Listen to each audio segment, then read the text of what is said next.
Bismillahirrahmanirrahim. Assalamualaikum warahmatullahi wabarakatuh. Selamat pagi guys. Jadi di kesempatan kali ini saya akan melakukan tes untuk sebuah grafik card ya. Oke, untuk grafik cardnya apa? Ya, di sini saya mendapatkan VGA dari Zotac, yaitu GeForce GTX 960 2 GB ya guys.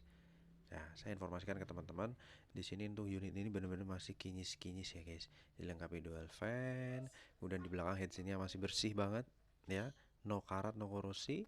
Kemudian di sini ada port PCI Express 16 kali ya, port PCI Express 16 kali. Gold pipe-nya juga masih kinclong banget ya.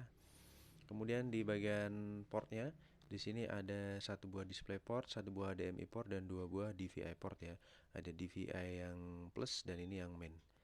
Oke, jadi platnya juga masih kinclong. Kemudian untuk di bagian atas di sini plastik Zotac yang masih ketutup ya. Ada membutuhkan 6 pin power tambahan ya. 6 pin power tambahan bisa express. Biasanya itu TDP-nya di angka ya maksimal 100 watt, maksimal 100 watt untuk full load ya, seperti itu. Dan kemudian untuk di bagian samping di sini juga masih kinclong. Oke. Oh ya, di sini ada serinya ya di bagian sini. Kita lihat untuk serinya GeForce Zotac GTX 960 AMP Edition 2 GB 128 bit GDDR5. Seperti itu guys, ya. Ini penampakan dari bagian bawah. Kinclong, thermal padnya juga masih tebel. Dan di bagian belakang mantap ya. Di bagian belakang di sini mantap, masih segel dari Asia Raya, masih utuh. Eh, di sini unit ini pembelian per bulan April tahun 2016 ya guys. Kalau dirunut per sekarang udah hampir 5 tahun. Mantap juga, tapi kondisinya bener-bener istimewa untuk unit ini. Backpack di bagian belakang juga masih bersih banget, terutama di bagian baut-baut, sela-selanya itu nggak ada korosi, nggak ada kotoran bahkan, karena ini penggunaan di ruangan ber-AC ya. Baik, dan sebagai disclaimer, VGA ini adalah VGA user perorangan yang dia hanya digunakan untuk Adobe Premiere Pro ataupun editing foto, bukan untuk mining ataupun keperluan berat lainnya. Oke, kita akan tes dan pasang guys. Oke guys, jadi untuk grafikanya di sini saya akan pasang di CPU saya. Saya informasikan dulu, di depan sini ada 3 fan tambahan, dan di bagian atas juga ada 3 fan tambahan, dan di bagian belakang ada exhaust-nya. Mungkin teman-teman banyak yang nggak tahu, tapi saya informasikan dari sekarang. Dan kita pasang untuk GPU-nya di PCI Express 16 kali ya. Oke, kita pasang sampai ada bunyi klek kayak gitu tadi. Kita kunci bautnya.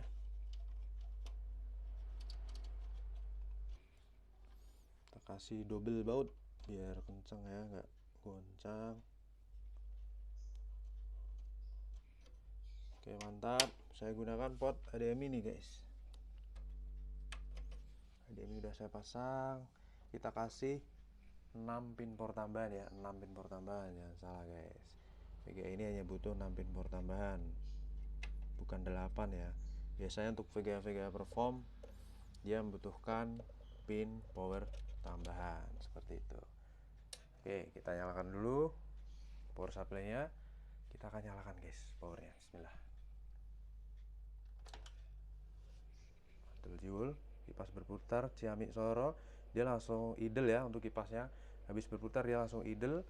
Dan mungkin ini menggunakan teknologi auto fan control dari Zotac ya. Kita akan langsung ke display ya. Teman-teman bisa lihat overall ya, udah masuk ke Windows ya.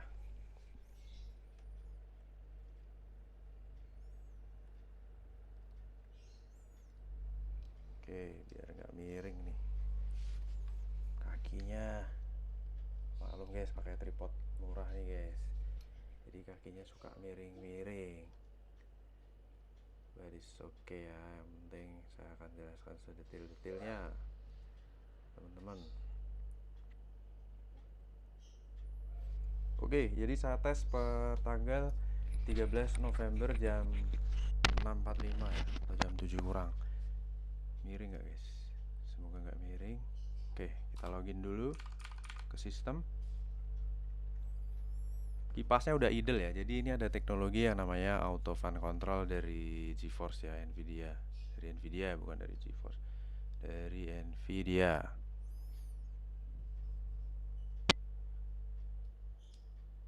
Oke, Jadi driver udah terload secara otomatis dan itu ditandai dengan adanya perubahan resolusi layar saya menjadi Full HD seperti resolusi dari monitor ya, monitor yang saya pakai.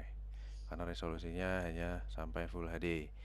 Oke, kita akan coba buka GPU Z dulu dan HB monitor untuk compare. Oke, di sini di GPU Z kita lihat terdeteksi GTX 960 atau nama lainnya GM206 dengan transistor di 2940M. Untuk jumlah transistor ini kurang lebih hampir sama dengan si 1050 Ti, yaitu di 3300 million. Jadi selisih 60 million ya. Untuk PCI Express-nya sendiri berjalan di 16 kali 1.1, support 16 kali 3.0 dari Zotac Partner, kodenya ini 19DA1376. ROPS tim MUS-nya di 3264, shadersnya 1028, DirectX support sudah 12 ya guys, mantap jiwa. GDDR5 Samsung 2 GB aja. Bus bitnya 128 bit di Windows 10 64 bit. Untuk driver version yang terus secara sistem tuh di versi 456.71 dan sudah WHQL. Kemudian untuk GPU clock, default clocknya di angka sama atas bawah, jadi tidak ada overclock di sini. Kemudian busnya di sini punya bus ya, untuk grafik card ini di 1329 MHz. Kemudian untuk fiturnya semua ada ini kecuali ray tracing dan basic ya. Oke, untuk sensor suhunya adem banget saat ini, default di 32 derajat Celcius. Sedangkan untuk suhu prosesor saya saat ini posisi di 30 derajat Celcius, adem. Suhu di tempat saya 24 derajat Celcius, terutama di kota Salatiga itu menurut Windows ya. Secara real saya juga nggak tahu nih suhu di kota saya di angka berapa derajat Celcius seperti itu, tapi setidaknya kita ada perbandingan. Oke, suhu terendah di 31 derajat Celcius. Karena dari teman-teman kemarin banyak yang menyarankan supaya jangan dilakukan Furmark, padahal di kemarin saya Furmark melakukan Furmark itu untuk melakukan artifact scanner aja. Dan di sini saya akan langsung tes menggunakan 3D Mark. Jadi nggak perlu lama-lama. Sebenarnya durasinya malah jadi lebih singkat ya guys. Kita akan langsung tes menggunakan 3D Mark guys, supaya lebih mantep. Kita tunggu loading dulu di sistem. Dan saya juga sebenarnya lebih prefer menggunakan 3D Mark karena 3D Mark ini selain aplikasinya itu valid, jadi itu memang gamers benchmark ya. Di situ juga kita bisa compare secara online untuk hasilnya dan saya rasa sangat-sangatlah valid. Oke. Kita akan jalankan stress test menggunakan Firestrike aja. Firestrike stress test kita akan running.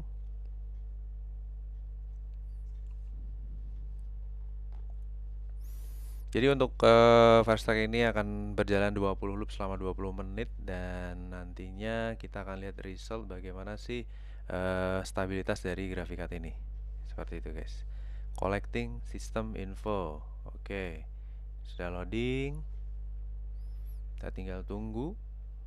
Saya dekatkan ya guys biar nggak membias.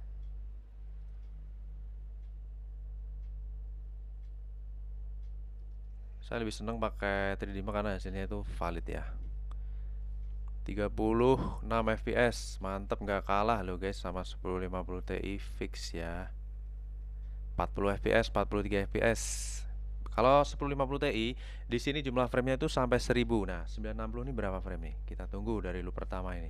Ini udah 600, saya akan hitung manual nanti guys. Mantap, fix udah 1000 guys. 1090 frame. Jadi sama dengan 1050 Ti saat saya tes menggunakan bench saya dengan spek yang sama dengan berbeda grafik card, performanya sama. Oke, ini karena akan berjalan 20 kali loop, 20 loop. Nanti saya akan lanjutkan record di loop terakhir ya guys, supaya durasi video nggak terlalu lama dan kita bahas untuk hasilnya. Oke guys, kita lanjutkan. Ini kita menuju ke loop 19 dan loop 20 ya. Kita menuju ke bagian-bagian akhir dari stress test Firestrike. Ini sudah terkumpul 20.000 frame. Teman-teman bisa lihat di layar, sudah 20.000 frame, itu benar-benar setara dengan 1050 Ti ya.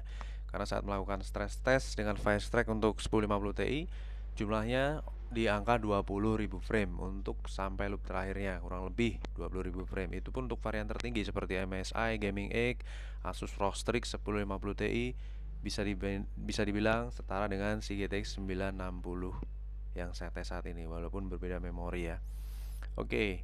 Dan di sini stabil di atas 30 fps, rata-rata di 38 sampai 40 fps ya, bahkan 40 lebih, 43 seperti itu. Sedangkan dropnya di angka 30 fps, 30, 31, 32 seperti itu guys. Dan itu benar-benar stabil dengan suara kipas yang sangat-sangat super senyap ya, karena ini dilengkapi dengan backplate jadi super super adem untuk suhunya. Tapi kita akan lihat untuk hasilnya seperti apa dari akhir bagian stress testnya kali ini. Oke, kita tunggu loading result ya guys. Please wait. Oke, mantap, 97,3% ya guys untuk performa dari graphic card-nya. Dan di sini kita akan coba monitoring untuk show detailnya. Kita monitoring. Di sini untuk starting di angka 57 derajat Celcius, kemudian naik ke 60 ya. Naik lagi ke angka 70, tembus di angka 70 ya. Mantap, mantap. Oke, 80 dan mentok di 80 ya. 80 derajat Celcius udah langsung turun lagi. 80 turun lagi, 80 turun lagi, stabil di angka 80 ya. Anggap suhu tertinggi di angka 80 derajat Celcius. Fix untuk VGA tahun 2016 dengan kondisi masih segel, belum pernah direpasta. Performanya bisa dibilang sangat-sangat bagus ya untuk suhu maksimal di angka 80 derajat Celcius. Kemudian untuk temperatur yang kuning itu CPU-nya. Untuk prosesor saya di sini suhu di maksimal di 51 dan stabil di angka 35 derajat Celcius. Kemudian untuk GPU clock-nya guys, di sini kalau kita lihat GPU memory clock-nya di angka 1752 jadi maksimal, dan untuk GPU clock frekuensinya di angka 1350-an. Oke, itu untuk satu poin. Terus di sini kita coba compare dengan hasil dari GPU Z-nya. Kita lihat di sensor High ya, kita rubah maksimal. Jadi kita nggak perlu repot-repot untuk membaca satu persatu. GPU clock-nya di 1300, memory clock-nya 1700, GPU temperatur maksimal di 81 untuk full load 3D Mark 20 loop 10 menit. Kemudian saat ini posisi di 40 derajat Celcius, langsung adem, dan suhu terendahnya di angka 31 derajat Celcius. Mantap ya guys ya. Kemudian untuk fan speed maksimalnya 51%, average di sini 45%, dan saat idle dia hanya butuh 39% ya untuk memutarkan kipasnya. Tapi tentunya dia karena menggunakan teknologi zero RPM dia akan 0 ya. Kemudian untuk TDP buat power draw-nya di sini di angka 120 watt. Jadi teman-teman dipastikan menggunakan PSU 80 plus yang sehat bagus ya. Minimal 11 watt dan saat idle di sini hanya butuh 11 watt aja. Tapi untuk maksimal di 121 watt. Baik guys, jadi overall untuk performa grafik card ini sangat bagus dan hasilnya juga sangat memuaskan. Oke, kita akan lanjut review grafik card yang lainnya. Terima kasih atas atensinya. Wassalamualaikum warahmatullahi wabarakatuh. Bye bye.